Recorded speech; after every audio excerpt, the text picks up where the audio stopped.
I'm a Jew from Kentucky, that's what I am. The good Lord foresaw it with his infinite plan. Welcome to the Bluegrass Schmooze. I'm Rabbi Shani Abramowitz. And I'm Rabbi Ben Fried. It's Tevet, and this month we're talking about food. Yum. Our This Month in Judaism segment is all about kosher, what it means, how it's practiced, and why it's important. Then we'll kibitz with Chef Sara Bradley, who makes a surprisingly strong case for Jews to visit Paducah, Kentucky. And we want to go. We're ready. That's all coming up on the Bluegrass Schmooze. And you might want to grab a snack, because this episode will make you hungry. Forever a Jew with Kentucky, my home.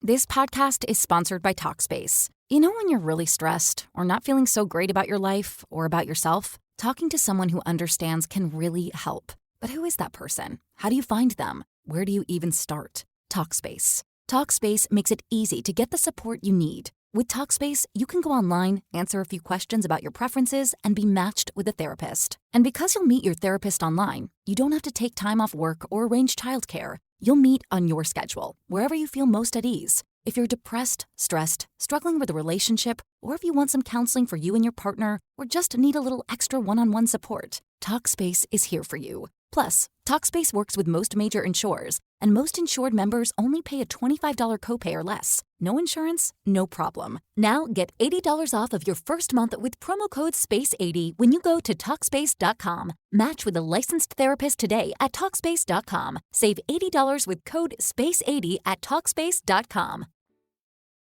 Shalom, y'all. I am Rabbi Ben Fried.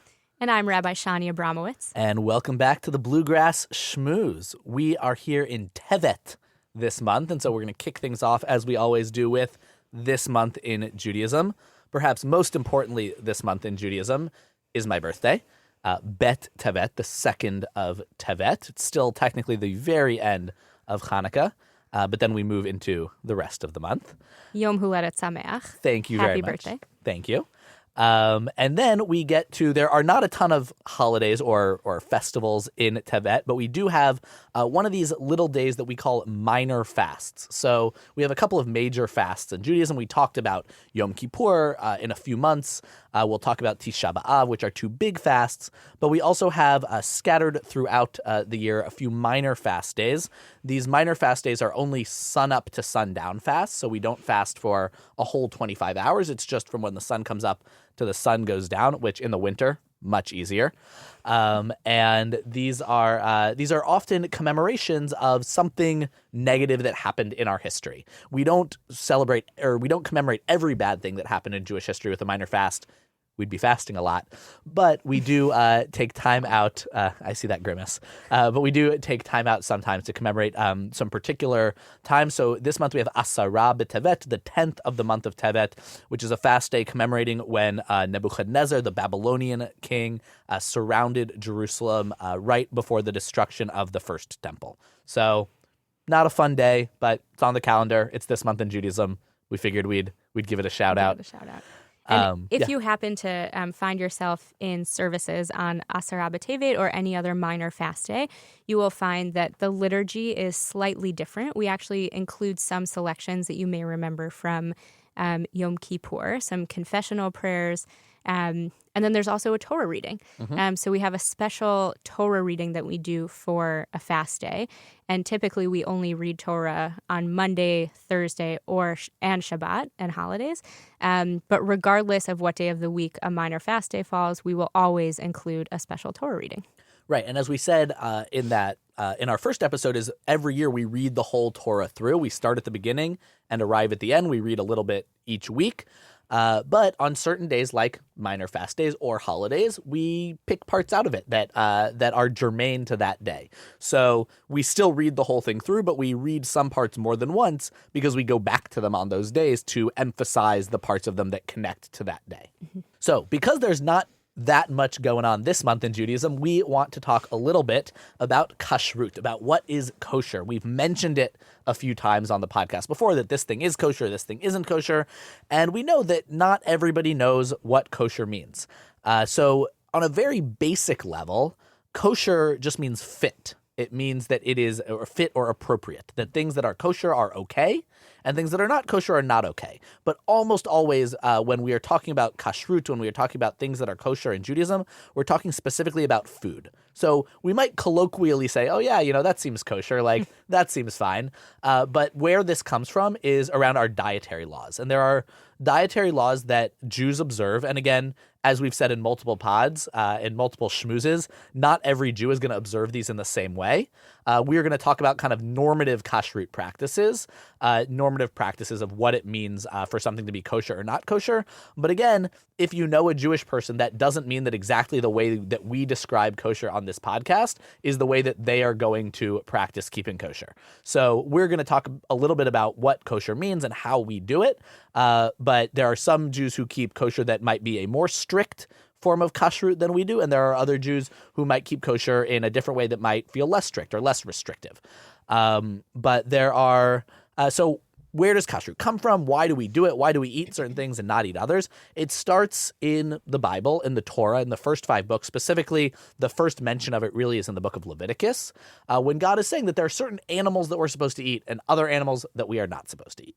We are permitted to eat cows and poultry, chicken, most winged birds, although not all flying things. Right, because no birds of prey. No birds of prey. We're forbidden from eating insects, shellfish, of course. For land animals, for mammals, we have this rule of split hooves and chewing their cud. So any mammal that doesn't have hooves, we can't eat it. So no mountain lions, no cats or dogs, no pawed creatures. So it has to have hooves, and they have to be split hooves. So animals that do not have split hooves we can't eat, and animals that do not chew their cud, which is this weird thing that if you don't know about kashrut or you're not a veterinarian, you probably don't know what it means. But certain animals, like cows, they basically eat their food one time, and then they kind of like spit it back up, chew it again, and eat it again. It's known as chewing their cud. Why that exactly was a thing that needed to be for an animal to be kosher, not sure. It's never really explained. But what that does is, so in terms of land animals, that really limits us to, as Shani said, cows, also sheep, goats, and deer are the kind of, big land animals that we are able to eat. And then in terms of fish, right, Shani mentioned no shellfish, that fish have to have fins and scales. So we also can't eat dolphins. We can't eat whales, obviously, because, mammalian fish are not acceptable. But as long as it has fins and scales, then they are good to go. And for birds, no birds of prey, and the bird basically has to be able to fly. So ostrich is a no-go, but most other sort of domesticated fowl, ducks, geese, turkey, that's all okay. There's a fascinating separate rabbinic debate about turkey because they didn't know what a turkey was when they started making the rules.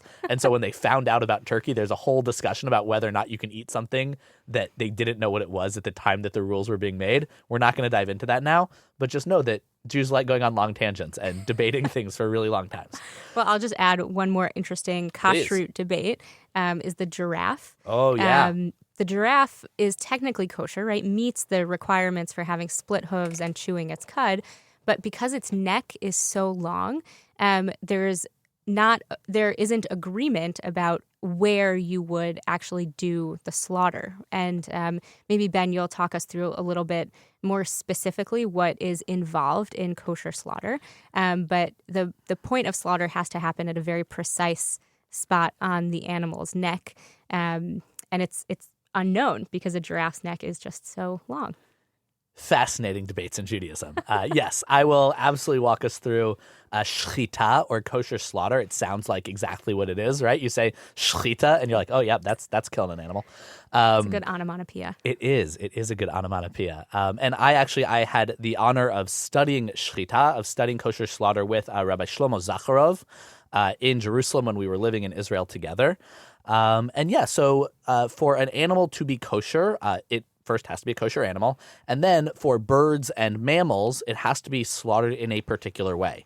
It has to be slaughtered with a particular knife that has to be very, very, very sharp. You actually check the sharpness of the knife with your fingernail. It has to be smooth and sharp are the two things that it has to be. So it has to be so sharp and so smooth that it can slice the neck of the animal. And the idea is that it happens so instantaneously that the animal feels as little pain as possible. This is very similar to the rules of halal slaughter, that halal and kosher slaughter are actually very, very similar. They're not exactly the same, but there are many people who keep halal who will also eat kosher meat because they are similar in many of the same ways. And the idea, again, is to prevent unnecessary pain on behalf of the animal. This has become a matter of some debate, especially in Europe these days, that there are rules that have been passed in certain European countries that an animal has to be stunned before it is killed, which also the idea being to prevent pain. But within Judaism, there's an idea that the animal has to be alive when it is slaughtered. And if it's stunned, we actually can't tell that well enough. And so that is not allowed. There's also an idea within a certain streams of Judaism that believe that part of the point of an animal needing to be alive and of needing to do this type of shechita, this type of slaughter, is that you are actually supposed to have to confront the fact that you are killing an animal to eat it. Right. That part of the point of this closeness to shechita, to slaughter, is that it should make us a little wary of how much meat we eat. When I took the course, I told myself, if I can't do this, I should be a vegetarian. They're like, if I can't be a part of this process, if I can't, do this thing, then I shouldn't eat meat. I was able to do it, but it has made me think about the ways that I relate to meat consumption and the ways that I do it, because I have been that proximal to that thing happening. And I think originally that's how it was supposed to be. Now Jews can get their meat pretty much the same way everyone else does. You buy it, it doesn't look like a chicken or a cow or anything. It's just in a package in the store. But I do think that the original idea behind shechita, behind kosher slaughter, was that we were supposed to be in some ways more proximal to the animal, which would make us feel more deeply what was happening if and when we decided to eat meat. Mm-hmm. Yeah, and that speaks to the ethical valence that I think surrounds the conversation and the canon of kashrut. Legally speaking and biblically speaking, the laws of kosher belong to a category of law called a chok, which is a law for which we actually have no explanation. There's no clear reason or logic given for why we do it. But over the course of history, kashrut, it's become thought of as an ethical approach to eating. And I have many congregants, lots of community members who, for various reasons, maybe don't keep strict kosher, maybe don't buy exclusively kosher meat, or don't have separate dishes for milk and meat, but actually have adopted the more ethical, values-based approaches to keeping kosher, and reflect actually quite frequently on how they have a different approach to, they're eating more mindfully, they're thinking a little bit more intentionally about what it is they're consuming and where their food comes from, even if it's not necessarily reflected in strict observance of the law. Absolutely. There's something that is called a hechsher, which is a symbol that appears on foods that says that it is kosher. And some people will only buy processed foods if it has that hechsher, if it has that symbol on it. You've probably, whether you're Jewish or not, you've probably seen this on a lot of your foods. Sometimes it's an O-U, like a U with a circle around it. Sometimes it's a star with a K in the middle, or a triangle with a K in the middle. Sometimes it says CRC for the Rabbinic Council of Chicago. There's all sorts of different hechshers, all sorts of these different symbols.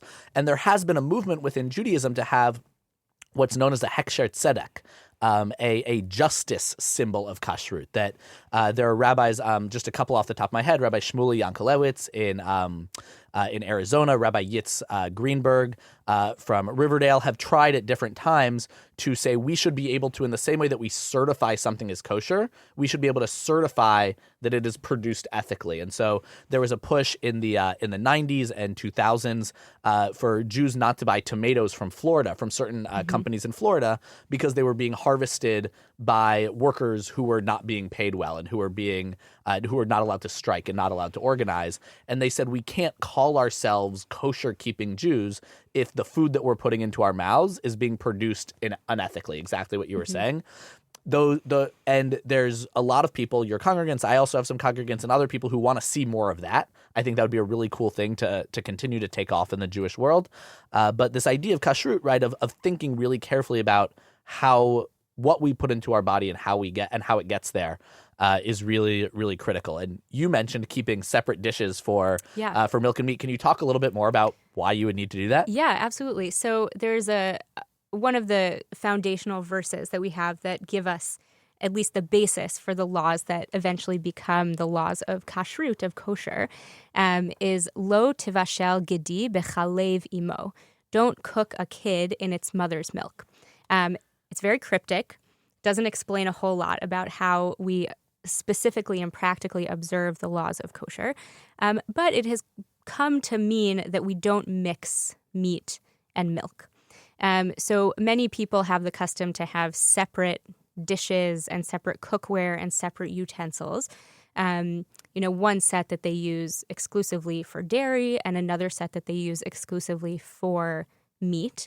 And there are lots of nuances and very complex laws about how and when you can mix, and if there's ever, if you ever make a mistake in your kitchen, how to rectify a mistake and make sure that your whole kitchen isn't made unkosher. Right. What might have started out as like, don't eat a cheeseburger, we ended up at like, we have these totally two separate sides of our kitchen with all of these different utensils to make sure that like ne'er the two shall cross. Right. And one thing that we actually do this in my Intro to Judaism class when we get to our kashrut unit is we spend some time in the synagogue kitchen and walk through the choreography of keeping a kosher kitchen because, over time you eventually learn, okay, I need to go to this cabinet for this. And it becomes second nature, sort of muscle memory. But it can be very difficult. And one thing that actually comes up for me a lot in my work, and Ben, I'm curious if you've gotten these questions before, both as it pertains to kosher meat, but also to having separate utensils, is that there is a real financial cost. It can be quite burdensome, in general, but especially in a place like Kentucky where kosher meat, at least in Lexington, is hard to come by. Yeah. Thank you, Trader Joe's, for always making it available to us. Shout out TJ's. But, people ask me all the time, Rabbi, I don't think I can really afford to fully keep kosher if it means only buying kosher meat. And I'm not in a position right now to buy a whole nother set of utensils and dishes and cookware for my kitchen. So how do I do that? And it's a tricky question because at the end of the day, right, there are very specific halachic legal considerations. And if we want to be objective about the definitions and authentic, then there are clear yeses and clear nos. But we always come back to that ethical, values-based approach to eating. And I'll say to people, if you can't afford kosher meat, obviously there are ways that we can help through the synagogue. That's always true. But if you can't afford to purchase only kosher meat, there are other ways in your dietary lifestyle and the way you eat and the way you prepare food that you can implement the laws of keeping kosher in a way that is more reflective of what you're able to do right now. And hopefully down the line, you'll be able to invest differently. But it's tricky. It's expensive. Absolutely. It often is expensive. There's one way in which it can be less expensive that I just want to highlight is that when you are eating out at restaurants, it's that one of the things that can be an issue for kosher keeping Jews is what about when I go out to eat? Most restaurants are not buying kosher meat. In fact, any restaurant that is not kosher, I guarantee you, is not buying kosher meat because kosher meat is very expensive. But if I am going out to eat and I keep kosher, there are lots of rules and there are different levels of strictness or not strictness around this that different people have. But if you just don't eat meat, if you basically become a functional vegetarian or vegan when you go out to restaurants, that'll save you a few bucks if you can't order the meat on the menu. And it is something that a lot of kosher keeping Jews will do because, again, as we've talked about other times on this podcast, a lot of being a Jew in Kentucky and being a Jew in America is navigating those tricky things of wanting to live a Jewish life and wanting to live a life that feels authentically and wholly Jewish and wanting to be a part of the community, that I want to be a part of the Louisville community. I want to be a part of the broader Kentucky community. And if I can never eat at a restaurant because they sometimes cook non-kosher meat, then that's going to stop me from being able to be in community with a lot of other people. Right. So a lot of the decisions that we make around kashrut, and this we talked about at the very beginning of our podcast, of this decision of, do we want to be a rabbi in New York or New Jersey or Chicago or some of the other major Jewish metropolitan areas versus coming to Kentucky, where it is harder to get kosher meat and it is a little bit smaller of a Jewish community. And one of the things that we navigate in doing that is, how do we figure out what is appropriate for us as Jews and as rabbis, frankly, and how we navigate where we choose to eat and when we choose to eat where. Right. One decision that we made basically when we accepted the job in Lexington is that we were going to eat in congregants' homes, regardless. And when we do that, it's always dairy or vegetarian or fish. We almost never do meat unless we know it's a person who keeps kosher in the way that we do. But it was really important to us when we came to this community to be able to build relationships with people in their homes and to say, you're a beloved part of our community and we want to share a meal with you. And for that to always have to happen either at the synagogue or at the rabbi's house, that elevates the interaction to a place that sometimes isn't appropriate or necessary, and sometimes you just want to be with people. Yeah. And to give people the honor and the opportunity to host the rabbinic family in their home, it has been transformative for us and has opened the door to lots of really deep relationships in a way that I think if we had, said, we're only going to host people, or we're never going to go out, or we're never going to eat in people's homes, our relationships would look really different. Yeah, if you read what the rabbis wrote about, and my wife loves to talk about this, Ariane Barry Stern, shout out. She says that if you read what the rabbis wrote, 1,500 years ago about keeping kosher, part of the point of keeping kosher was so that Jews would eat together. That, right? Like, it was meant to keep us together as a tight-knit community.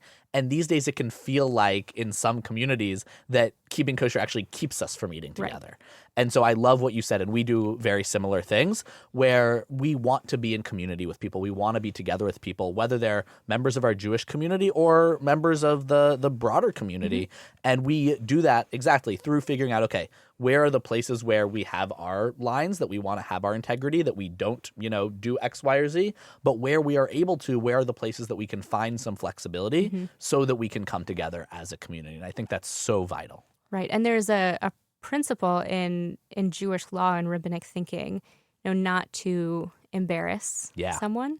And one of the ways that this plays out, particularly as it relates to keeping kosher, is that if someone invites you or you're in someone's home and you ask, do you keep kosher? And they say yes, that's the end of the conversation. You take them at their word. You, of course, can make choices about what you choose to eat throughout the meal. But unless you have, evidence or real serious reservations about the kitchen that this person keeps, you take them at their word and you share a meal with them, and that's it. And we don't push. Yeah, and I think the bottom line is, especially for folks who are listening who might have friends who are Jewish and, want to have them over for a meal and don't know exactly what to do, ask. Right? The worst thing that can happen is that they tell you that they won't eat certain things. And I think that that's always what I try to lead with, is lead with curiosity, lead with asking, lead with communication, because people do have different standards and different thoughts. And even if it's two rabbis who are talking to each other, we might have slightly different kosher standards. Right. And so we talk and we ask, we say, hey, we are going to go to this place, or we were going to eat this in our home, or whatever it is. And you have that conversation. And that can be really helpful for a Jewish person to feel honored and to feel cared for and to feel asked. When I am working with some sort of interfaith organization, it can sometimes be exhausting for me as the rabbi to have to stick up for, we need there to be kosher food there. Right. We need there, I would much rather be asked, hey, we'd love for you to participate. How do we make that happen? What kind of kosher things need to happen there? And I don't think that people are not asking out of, again, it's not ill will, it's not malice, it's not anti-Semitism, it's just people don't know. And that's why we're schmoozing. That's why we're doing the podcast, to help people to better understand how can we make Jews feel more fully included and fully a part of things. And one of them is to just ask about kashrut. Ask, hey, do you keep kosher? If so, how should I not order that pepperoni pizza, for the company meeting because you won't be able to eat it, right? That many Jews will eat a cheese pizza or a mushroom pizza, but might not eat a pepperoni pizza. And so it doesn't mean other people can't eat pepperoni pizza. That doesn't bother me, but that there should be an option for whatever level of kashrut people keep that is just as good and just as delicious and just as appetizing. And it just comes down to asking. Yeah, that's a great suggestion, just to lead with curiosity. I love that. All right. This has been This Month in Judaism. After the break, we'll meet Chef Sara Bradley and learn, among other things, how to make the perfect brisket. You're listening to the Bluegrass Schmooze.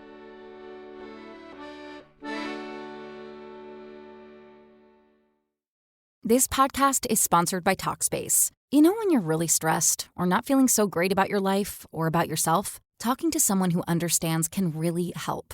But who is that person? How do you find them? Where do you even start? Talkspace. Talkspace makes it easy to get the support you need. With Talkspace, you can go online, answer a few questions about your preferences, and be matched with a therapist. And because you'll meet your therapist online, you don't have to take time off work or arrange childcare. You'll meet on your schedule, wherever you feel most at ease. If you're depressed, stressed, struggling with a relationship, or if you want some counseling for you and your partner, or just need a little extra one-on-one support, Talkspace is here for you. Plus, Talkspace works with most major insurers, and most insured members only pay a $25 copay or less. No insurance, no problem. Now get $80 off of your first month with promo code SPACE80 when you go to Talkspace.com. Match with a licensed therapist today at Talkspace.com. Save $80 with code SPACE80 at Talkspace.com. Welcome back to the Bluegrass Schmooze. Sara Bradley is the chef and proprietor at Freight House, a unique Southern-inspired restaurant and bourbon bar located in Paducah, Kentucky. Chef Sara grew up surrounded by strawberry fields and pit barbecue in Paducah, eating elaborate meals with her family every night. Sara's Jewish mother and Appalachian father exposed her to a wonderful culinary upbringing. She developed her skill set under the tutelage of Michelin-starred chefs before opting to return to her roots to indulge in the flavors of the Ohio Valley and Western Kentucky. Inspired by her upbringing in her family's own kitchen, Sara's mission is to bring fresh, local ingredients from the community to the community, while working to define the flavor of the New South. Whether she's cooking at the James Beard House on a pit barbecue, or for her traditional Sunday family meal, mixing the flavors of her rich agricultural community and keeping with traditional recipes is a task she takes pride in tackling. And many of you may have seen Sara as the runner-up in the 16th season of Bravo's hit Top Chef series, Top Chef Kentucky. Sara, welcome to the Schmooze. Hello. How are you guys? Great. We're so glad to have you. Thank you so much for joining us. And when we do our next taping with you, we'll do it at your restaurant because it sounds delicious. Yes. I like that idea. So our first question that we usually ask all of our guests is we're going to jump right in and tell us a little bit about your Jewish background. Yeah, so I have this kind of cool Jewish upbringing. My mother, she was born in Muhlenberg County. Her grandparents were immigrants, and so they owned an hardware store. They were merchants, Jewish merchants, from Latvia and Prussia. And and then I was born and raised in Paducah, which has, I think kind of your standard small Southern Reform Jewish community. Like, we have got the one temple, we got the visiting rabbi that comes, once or twice a month, all of those things. But I had this great, I had a wonderful experience growing up because I had this thing that a lot of kids didn't have, which was kind of be different and it'd be cool, like it was something I could embrace. I spent a lot of time at summer camp, a Jewish summer camp. And so I think it really shaped who I was. And I am lucky that I was able to be proud of that, different heritage and not ever really have anybody, I never really dealt with anything bad growing up about being Jewish. So I had a really positive time. It's kind of different than what some people, get in small towns. Yeah. As a fellow summer camp kid, which Jewish summer camp did you grow up going to? I went to Camp Ben Frankel. So it's in Southern Illinois. It started years ago as like a summer camp to train boys for their bar mitzvah. but it has evolved into this like camp. I mean, it services like St. Louis, Nashville, Western Kentucky, Southeast Missouri. I mean, we have now have kids coming from like Lexington and Louisville. Um, it's kind of a pluralist camp. Like it offers everything for everyone. Like if you want to learn to rap to fill in, you can learn to rap to fill in. If you want to do yoga for your Shabbat service, you can do that. Like it's just this really cool environment. So That's wonderful. Yeah, and we could probably do a whole podcast episode just on Jewish summer camps. Maybe that'll be We should. and you should. You should. and we should, yeah. But I guess it's really heartening to hear, and it's really wonderful to hear that you didn't really experience much anti-Semitism or prejudice growing up in Paducah and in Kentucky as a person who clearly identified proudly as Jewish. I'm curious, were there like moments that stick out to you that you remember in growing up that were like either particularly great, like I don't know, your bat mitzvah or other Jewish celebrations, or particularly challenging of like, was Christmas really hard for you, or, you know, other things like that? Well, so my father is not a religious man. He was raised in, and he was raised to be religious, but he's not. So I didn't really have like an interfaith upbringing. I was Jewish. My mother was Jewish. My father would come to synagogue to be supportive of her, but he is not, he's not religious. And so, I think the one thing that always kind of stands out the most, it's definitely my bat mitzvah. I mean, what 13-year-old girl doesn't like that isn't like the highlight of her childhood. So, but it was great because for so many people, that was their first exposure to Judaism for all of my friends. And I, remember like at the party afterwards, we're standing up, we're just going to say the Hamotzi, we're going to light candles, we're going to do all that stuff. And all of my friends, like all of my 13-year-old girlfriends had no clue what they were doing. They all came, they stood right up. They were so ready to grab some bread, probably not when they were supposed to. But for me, it just felt like this opportunity to show people a different aspect of my life and a thing like, hey, you guys, things happen outside of the standard kind of Christian realm. And I felt like I was so proud because I felt like I got to educate and show people on it. It was really cool. I mean, I think, I sit here and say that wasn't exposed to a bunch of anti-Semitism. And now when I say it, I'm like, maybe I was, but maybe I just didn't realize, but there's a lot of things that people say that I think they don't even realize they are being anti-Semitic when they do it. Like um, they come into the restaurant and they see the price of a steak. And they're like, oh gosh, these are without even knowing probably anything about me or without even knowing that like these are Jew prices. Like she's trying to Jew us out of this. Or like, oh, a Jew loves a good sale. Like they say those and I don't even know if they realize like what they are saying because it's just something they've heard their entire lives, and um without even, it's bizarre. So I think that probably as a child I was exposed to those and I didn't realize it, but as an adult, now I can kind of recognize that. Um, but yeah, I think that sometimes people say it and they don't even realize they have no, I mean, lots of people say lots of things about lots of, different cultures without even realizing I am, I'm guilty of it too. Do you respond in the moment if you hear people say things like that? Or do you kind of just think like, nothing I say is really going to change them that? Like, I'm curious how you choose to kind of activate in that moment. I think I'm pretty good at reading a crowd. If it's somebody that I think, would like to be told, or if it's someone that I'm close to and I don't ever want to hear them say it again, I'm like, hey, you guys, like, come on. But like, you can't say that, and they'll be like, really? And oh, they put it together, like, um, but, but yeah, I think I probably do. I just had a really interesting conversation at my daughter's preschool just this morning, 30 minutes ago when I dropped them off for school. I went in and there are Christmas decorations everywhere. And this is a non-religious school. I sit on the board of it. I'm on the board. I love this place. They are amazing. They offer wonderful services to children of all abilities. And I told the executive director, I said, like, where's the menorah? Like, you've got two kids here, two kids out of, 100 something that celebrate Hanukkah.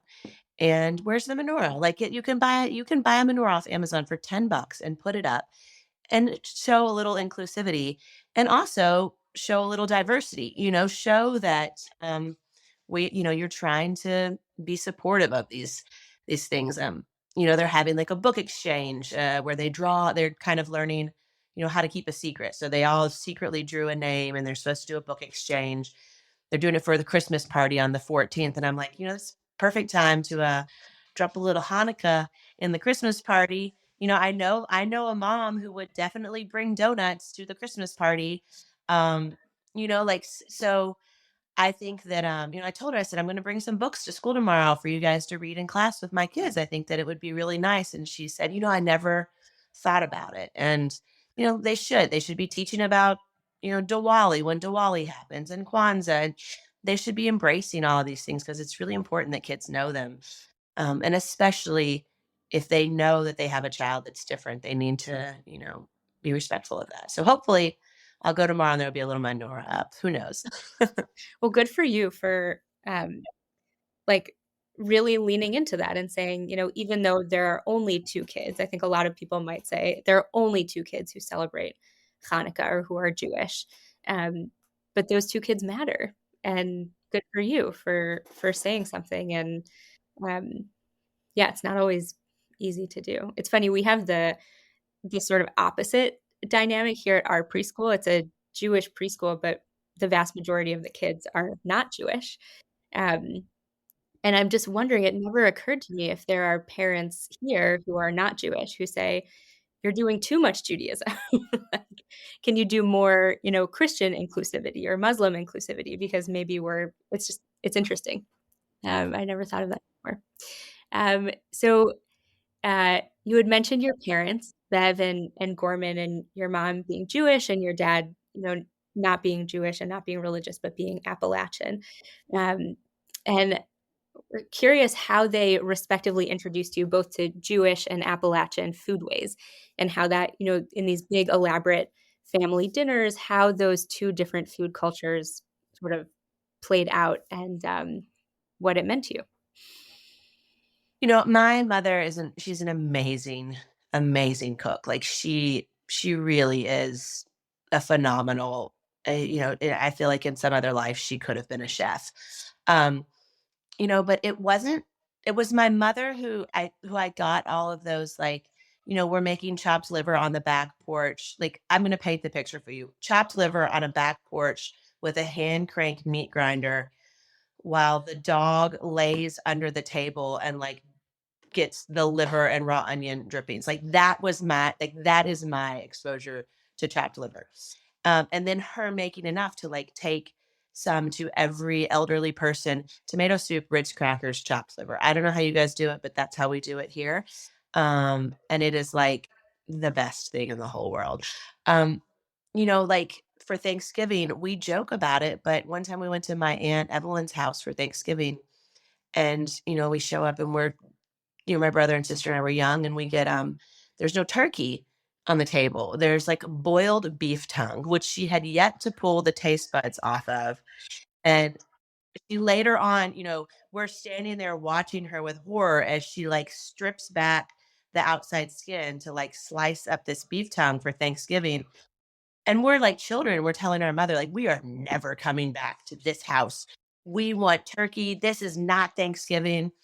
So, we were exposed to ways kind of, we just kind of, it happened because of all the matriarchs in the family. So you look at my father's side, I would go up there and there would be times where they would be canning like tons of apples. I'm going to let this doggy out. Yeah, you're not.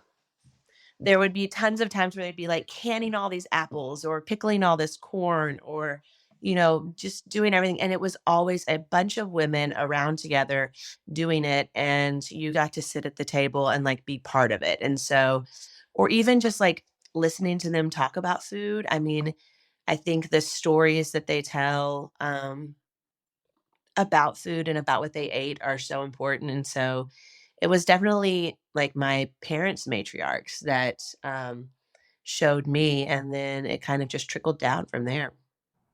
Yeah. Out of curiosity, I know that, conservative and Orthodox and Reform Jews have different relationships with the idea of kashrut, the idea of like keeping kosher and, eating certain foods and not eating other foods. My family, growing up, we never ate pork in the house, but like because my dad was from Galveston, Texas, like shrimp was okay when I was younger. I'm curious if the like kosher ever came up, if there was ever a negotiation, if it was ever a part of kind of how you kind of moved in between these worlds. No, I don't think it was. We kept kosher. We would keep kosher when we go to summer camp, or like for my bat mitzvah. I remember my mother like wanting to be respectful of. We have a lot of like Lubavitch and Hasidic and conservative family members, and on my mom's side, and so wanting to be respectful. So like going to St. Louis and getting like all smoked like kosher cold smoked salmon and kosher bagels and getting like pastrami from or corned beef from Indianapolis, like in Shapiro's Deli, like really like trying to showcase some kosher foods when family would come. But outside of that, um, not not at all, And I think that it plays out a lot in the food that I cook now. So we will put on this weekend, we will add sweet potato latkes to the menu. So sweet potato latkes, they'll have like a little bit of curry powder in them. We'll serve them with apple butter, which is like a very traditional kind of Southern Appalachian food. Sour cream and slab bacon. because that is because sweet potatoes and bacon are like this so Southern. And it's like I love that, like, that is literally the least kosher dish you could ever get. It's like dairy and meat, and the meat is pork, and it put it on top of a latke. And, we've made like bacon fat matzo balls before. We've done stuff like that. But to be playful with it, I think exposes people to some food that maybe they wouldn't eat traditionally. But it starts a conversation about Judaism, how it exists everywhere. So we try to be very playful. um, we ate everything growing up. There was never, and there, I really don't think that even if you wanted to be kosher 20, 25 years ago in Paducah, Kentucky, I don't know how even easily accessible it would have been to do that. So you could have, as you were a vegetarian, you would have done that. You wouldn't have, there's no kosher meat. So I'm curious, other than like taking Jewish foods and adding bacon and pork to them, which, you know, I, I Oh, haven't great, had, but by the way. I'm sure is delicious because you're an expert. Are there other ways that you find that you kind of blend this kind of Jew? Like, first of all, I just admittedly, I don't know what Appalachian food really is. Like, can you teach us a little bit about kind of what does it mean for something to be Appalachian food or an Appalachian food way? And then how does the blend and work between that and Jewish food? And I should also note that much of what we think of as Jewish food, as we've mentioned on the podcast, is often Ashkenazi Jewish food, right? That it's Jewish food specifically from our, like you mentioned, where your family came from in kind of northeastern Europe. That sort of little area is what we now think of in America often as Jewish food.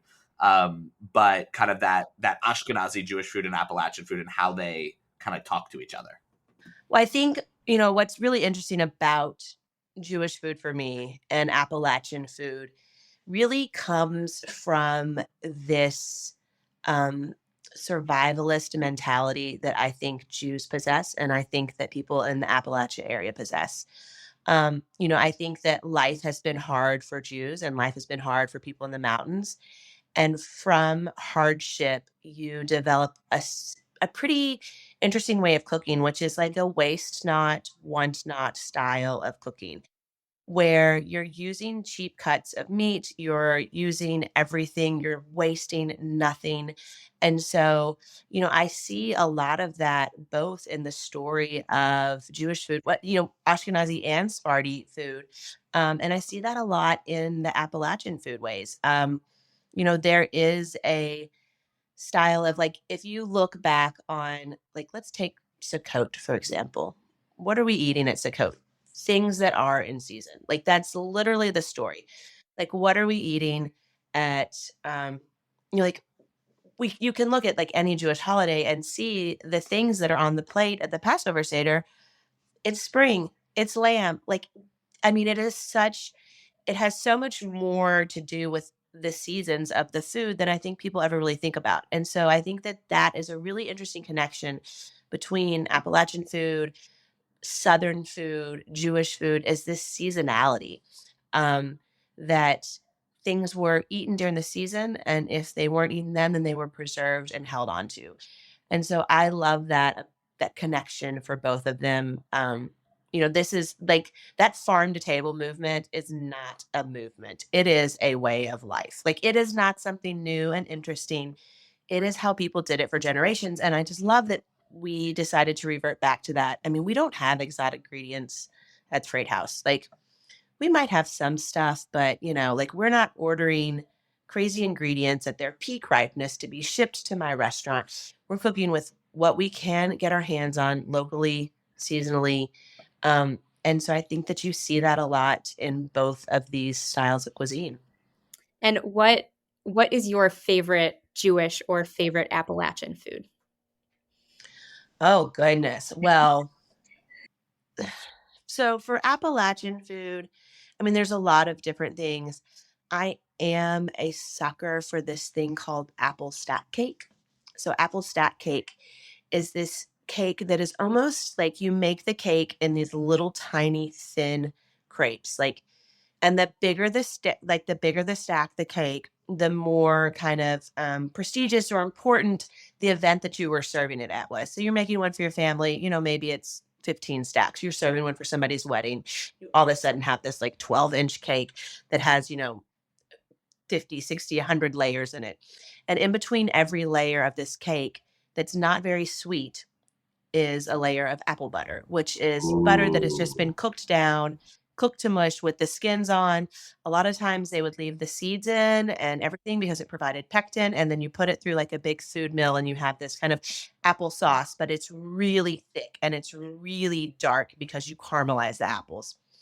So the idea that you don't just make a 3-layer cake and slap some icing on it, but you make like a 50-layer cake for someone's, bringing home their first child from the hospital or whatever.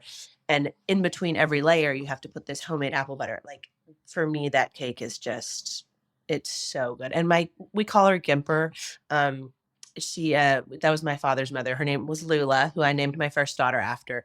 She made the most delicious apple butter and stack cake. And I still have some jars of her apple butter in my pantry that I will never open. And because I'm sure they would kill us if we ate them from botulism. But also I never want to open because they have her handwriting like on the top of the can, and I can't bring myself to do it. I think probably my favorite Jewish food has either got to be chopped liver, just because I love the simplicity of it. And if you're listening to this, you guys, the key to make your chopped liver better is to add a little sherry vinegar to it. Just add a little tiny bit. There's so much like fat and protein and hardiness with like the hard-boiled eggs and stringency with the raw onions. Just the tiniest bit of vinegar sets it over the top. It's going to either be chopped liver or it's going to be brisket, which I think is Jewish. I don't know if everybody else is. I know Texas claims it. If you're from Galveston, you're like, no, brisket, it's ours. But for me, brisket that is slow braised with like 5 million onions is the best thing that I could ever have. That sounds like just the right amount of onions. Yes, 5 million onions. My dad actually works in the kosher meat business, and his specialty, or what he would make for us at home all the time, was brisket and different kinds of roasts.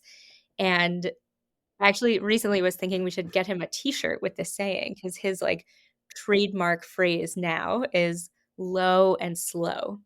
And anytime we ask him for tips about how to make brisket or really any cut of meat, he's like, low and slow. My trick to brisket is, so what we do is we put it under the broiler on both sides and you broil it until it's like crispy brown on both sides. You flip it over.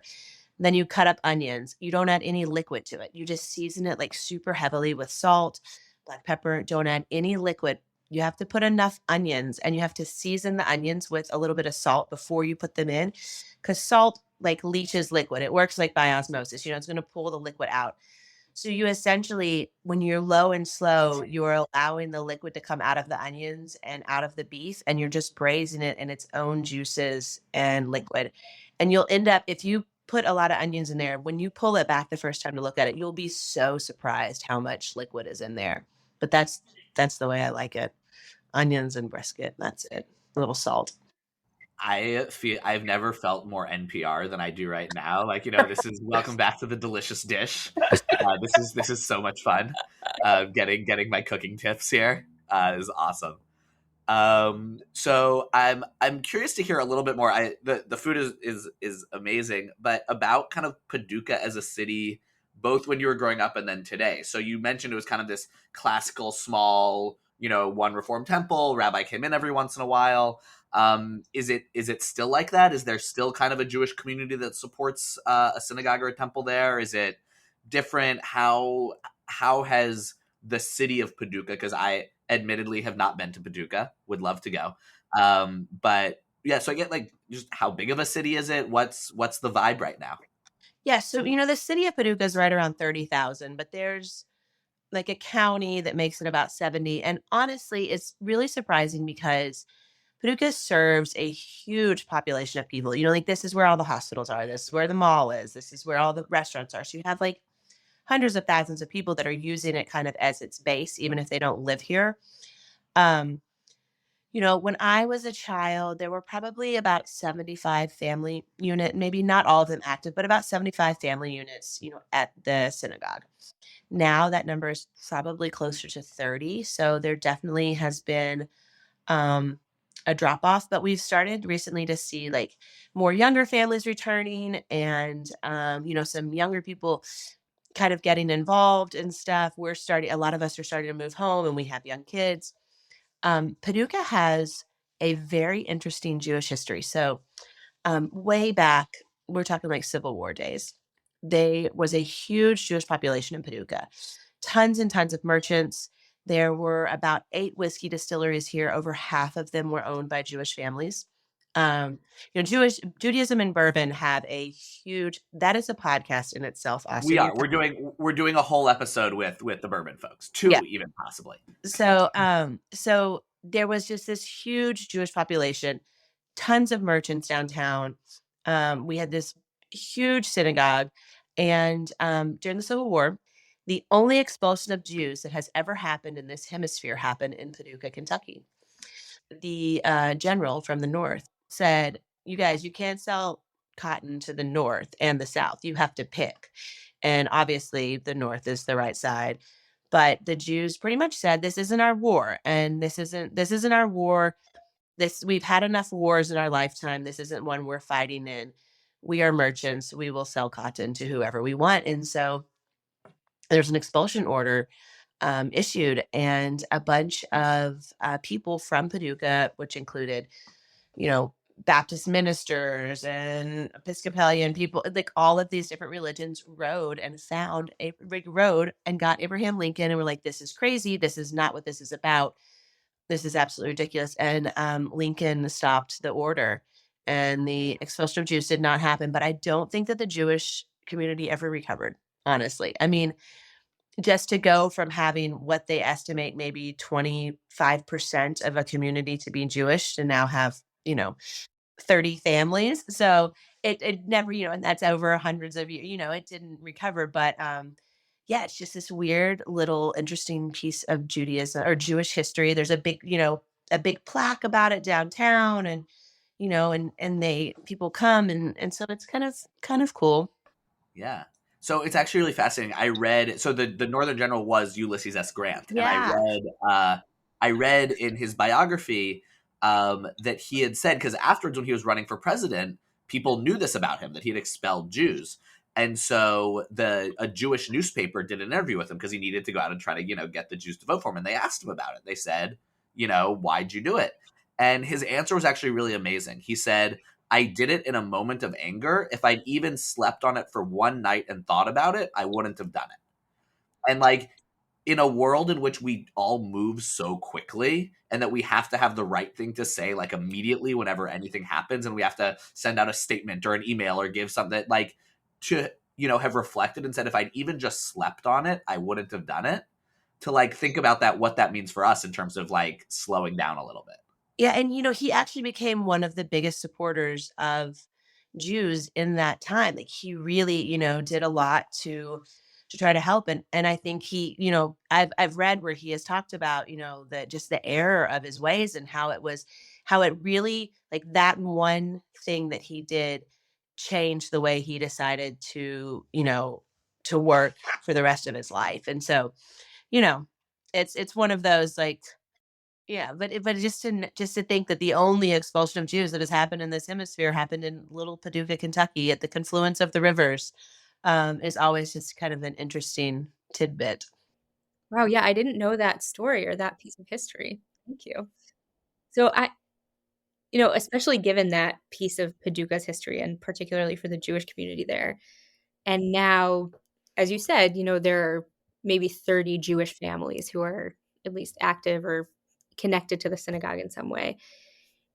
I think, it takes a lot of courage and a lot of resilience to come home to a place like that as a Jewish person and say, we're going to we're going to put down our roots here again, or we're going to sort of recultivate our roots that we're here.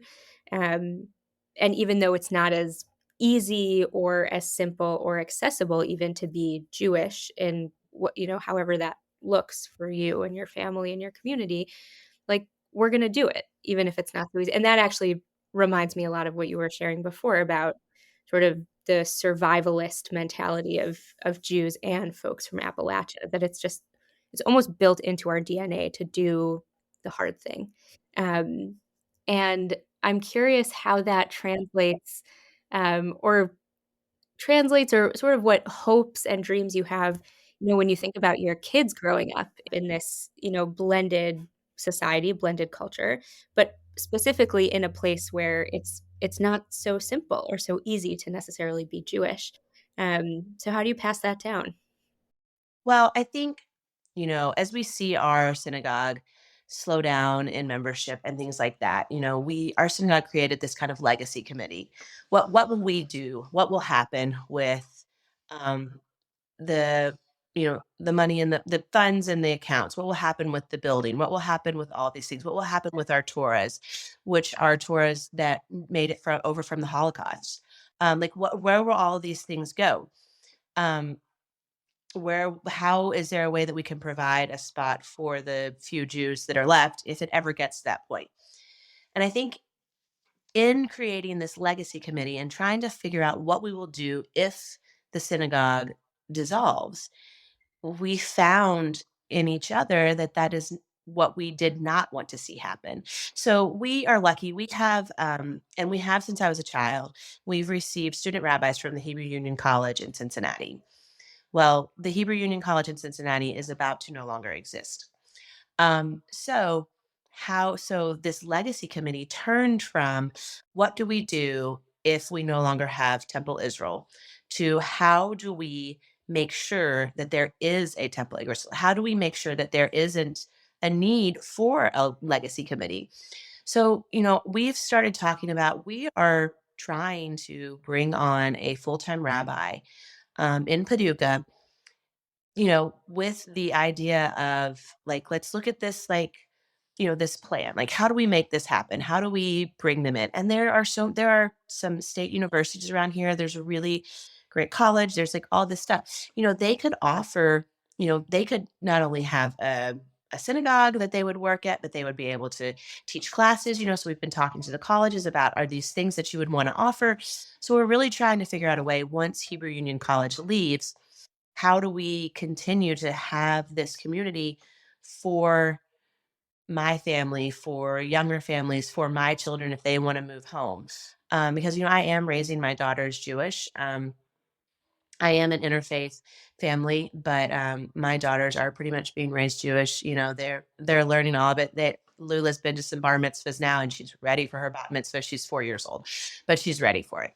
Um, so I think that what we do in a small town is we push to try to get back to that. And I know that in all organized religions right now, people are seeing a decline in membership. People are seeing a decline in active participants. And so, um, I think that what we need to do is just not not succumb to the idea that it will eventually go from 25% of the population to 75 members to 30 members to me and a couple other young congregants sitting around with our few children. Um, so I love, and I think that that is the resilience of a Jew, and that is the resilience of an Appalachian person, the resilience of a woman. How do we make this work? We can't just let it dissolve.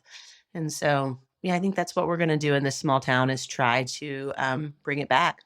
And what you need to do that is a leader who can devote a full time, and it's this really surprising thing is that since we've just started talking about it within our congregation, we've had tons of people like reach out and be like, I would really like to be considered to be a rabbi in Paducah, Kentucky. Um, yeah, because I don't think that everyone wants to go to a big city and just it's the same reason that I decided to move home to Paducah because in Paducah I can sit on boards that I want to. I can have impact in my community. I can make I can cause change. I can affect change. And so I think that some people like the idea of a small congregation that they can help grow and that they can see, thrive as opposed to, die off. So, yeah. So, not as a rabbi, but like make the pitch as a young Jewish person. Why should I move to Paducah, Kentucky? Well, there's really good non-kosher food here. Um, I think it's because, I think that what it is, like, we have this beautiful space to practice in, and you have such a reach that it's almost not like as a Jewish person, you get to be part of a very close-knit community. And you get to be part of what you see you can see it grow. And it's not so Paducah, the synagogue here, it's like the only one left in Western Kentucky. The next synagogue you're gonna find is Nashville. There's like one in Southern Illinois, but it's even smaller than ours. There's not a single one in Southeast Missouri. I mean, there's not even one, like, in the corner of Arkansas that's close to us. Um, so, like, if you want to come to Paducah and challenge yourself and see if you can really build something as opposed to having it handed to you, Paducah is a good place to be. Yeah, Ben, we really got All to right. we really got to go down to Paducah. Yeah, I know. Yeah, we got to check it out.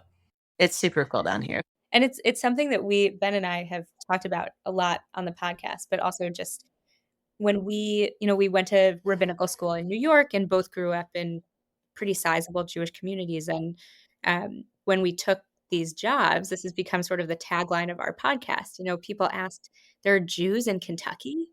And it's been such a gift over the last 2.5 years to, not only be able to say, yeah, there are Jews here, but there are Jews who are so deeply committed to the project of building and sustaining Jewish community. Um, and it just what you were saying about, affecting change and being needed and tight-knit communities, it's something that, in bigger cities, it's so easy. And if there's one thing about the synagogue or the sermon that upsets you, you can just go down the block to the next synagogue over. Um, and it's much more not comfortable necessarily, but easier to all to say that I think people here, and this has been my experience in the last few years, really feel needed. Um, and they know that when they show up, they could be the 10th person to make a minyan so that someone who needs to can say Kaddish for a person that they're in mourning for. Or they can be the person who walks in and makes the bar bat mitzvah feel especially festive because they filled the seat in the space in the sanctuary. Um, and that is something that I certainly took for granted growing up in the Chicago suburbs. Um, but to be part of that and be at the center of that here in a place like Lexington, and sounds like even more so in a place like Paducah, um, it's really transformed my Jewish identity, my experience of Jewish community, and I can't imagine being anywhere else.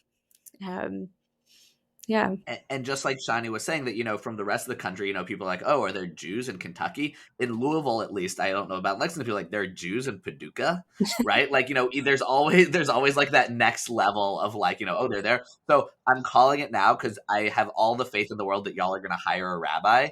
And when you do, we'll come down and we'll do a live bluegrass schmooze taping with the new rabbi of Paducah, Kentucky. What's really cool is that, so our rabbi right now, and I think that it speaks a lot to like what our synagogue represents. She converted from Catholicism to Judaism. She used to be a Broadway performer in New York. So when she sings, it's like, you guys, like my daughters, they think that Elsa is singing in some foreign language. They think it's like the most amazing thing. But that's like, and she actually has a pretty cool TikTok. She's like a TikTok rabbi. So she has like a really cool, she has lots of followers where she really opens up about things. And so what we have in Paducah right now is, I think, very representative of what our congregation is. We have a lot of people that are converting. We just had someone have their bat mitzvah. She was 40 years old. She's never had, she just converted. She had her bat mitzvah. She's planning to try to go to summer camp and hang out for summer camp. She never had that experience. Wow. Her father was Jewish, but she didn't have the experience growing up.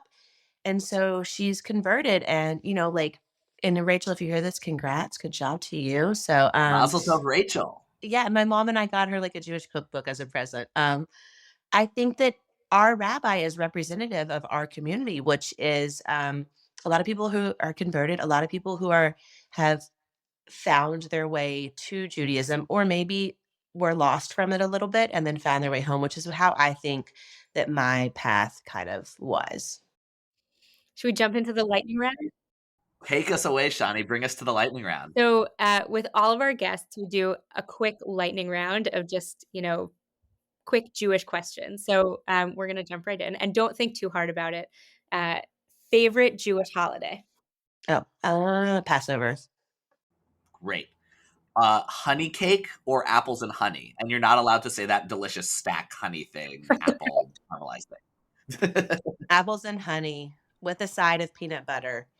Ooh. We would always mix the honey and the peanut butter together and dip apples in it. That sounds really good. Best Purim costume? Oh, gosh. Okay, I'll just say my Halloween costume from this year. I dressed up as a bunch of us dressed up as all the girls from Bridesmaids, and I was like Melissa McCarthy with like the neck and the pearls and the blue and white, and I had all the dogs and everything. I don't know. Amazing. I assume you'll reprise that on Purim. Yes. Your favorite break fast food. So Yom Kippur is over. What's the first thing you're running to break the fast? Goodness. Maybe wine.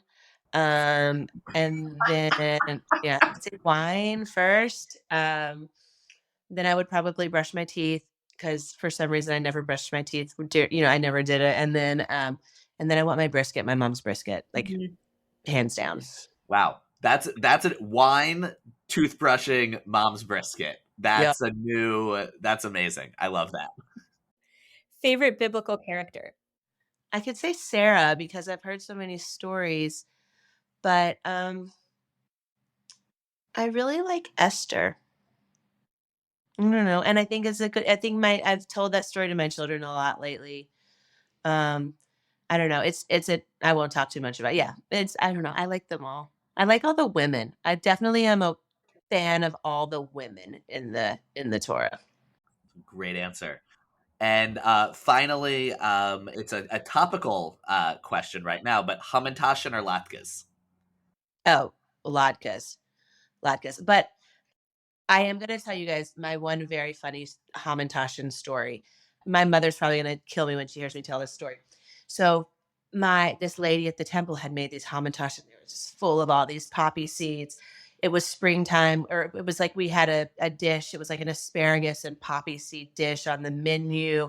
I was pregnant. All I wanted to eat was everything bagels, literally 2 or 3 everything bagels a day. So I go to the doctor and I'm like, they're like, they give you a drug test whenever you are pregnant.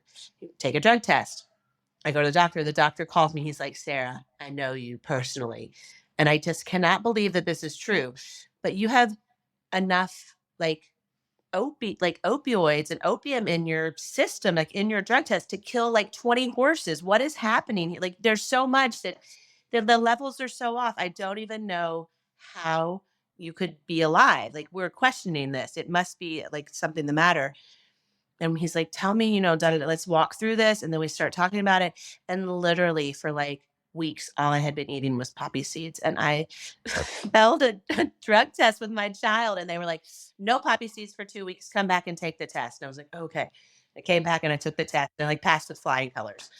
But that every time that we now talk about anything with a poppy seed, my family like laughs about the time as a pregnant woman, all I could eat was poppy seeds and failed a drug test.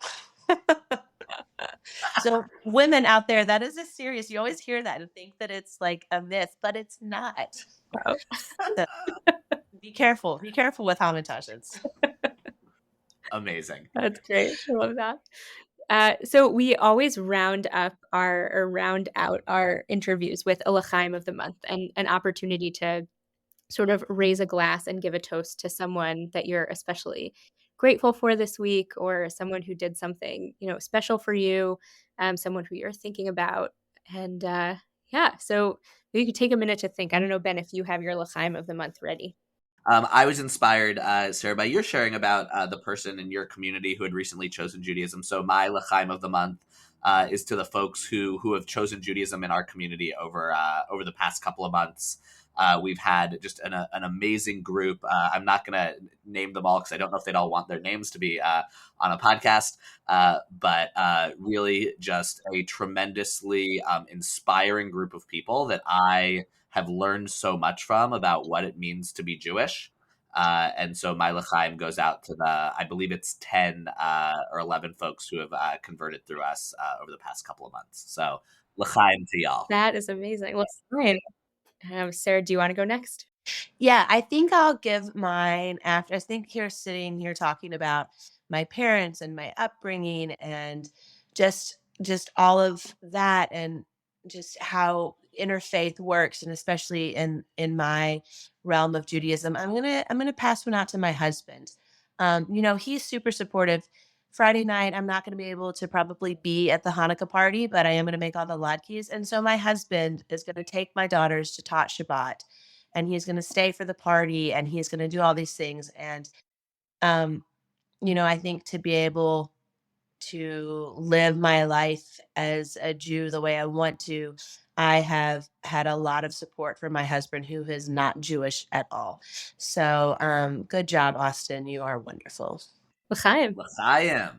Yeah, I'm also feeling so moved and inspired by our conversation. And I'm thinking about, it's a long list, and I'm sure if I tried to name people, I would forget some important folks. But I'm thinking about the people who in all of our communities are so dedicated and show up to move chairs and schlep books and stay late to make sure everything gets cleaned up and turn the lights off, and people who really care for the community, obviously in the spiritual and social and emotional ways, but also the people who take care of the building and make it possible for us to have community and have a place where we can gather in good times and in bad times. And so I'm thinking about all the invisible labor that goes into making sure a community can function, and all the people who make that possible. L'chaim. L'chaim. Well, Sarah, thank you so much for schmoozing with us. We've learned about food and culture and tradition in Paducah, and we look forward to hopefully seeing you and eating with you very soon. Yes, come and see us. We're not that far. It's like 4.5 hours from Lexington, 3.5 hours from Louisville. I've been to probably both of y'all's synagogues at some point in my life. So come and join us and just hang out. We definitely will. Would love that. We would love that. Absolutely. Well, it'll happen. Bye, guys. And that offer extends to anyone who hears this. Come to Paducah and hang out. All right. Bye, y'all. That's it for this month's episode of the Bluegrass Schmooze. We'll be back next month for Shvat, when we'll learn all about the holiday of Tu B'Shvat, the new year for the trees, and we'll explore the Jewish history of military service with a soldier and a veteran from Fort Knox. See you then! The Bluegrass Schmooze is created and produced by Rabbi Shani Abramowitz and me, Rabbi Ben Fried. Our executive producer is Laura Ellis. Production assistance from Alex Biscardi. Our opening and closing song is Jew from Kentucky, written by Dan Byrne and performed by Dan Byrne and Bridget Kalin. Thanks to Knesset Israel Congregation in Louisville and Ohave Zion Synagogue in Lexington for believing in two young rabbis and helping us make this podcast a reality. Our show is made possible by support from the Jewish Heritage Fund. The Bluegrass Schmooze is a part of the Louisville Public Media Podcast Incubator, with support from the Eye Care Institute's Butchertown Clinical Trials. Find us on Instagram for lots of extra content. We're at Bluegrass Schmooze, or send us an email at schmooze@lpm.org. To keep in touch and to learn how you can help us continue this work, visit bluegrassschmooze.org. We're Jews from Kentucky, that's what we are. We drink our mint juleps from a kosher dill jar. Wherever we wander, wherever we roam, Jews from Kentucky is always at home.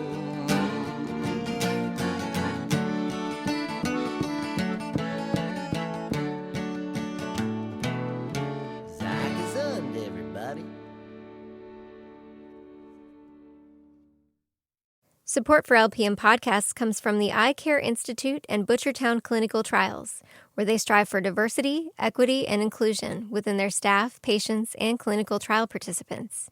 To learn more, visit butchertown.clinic.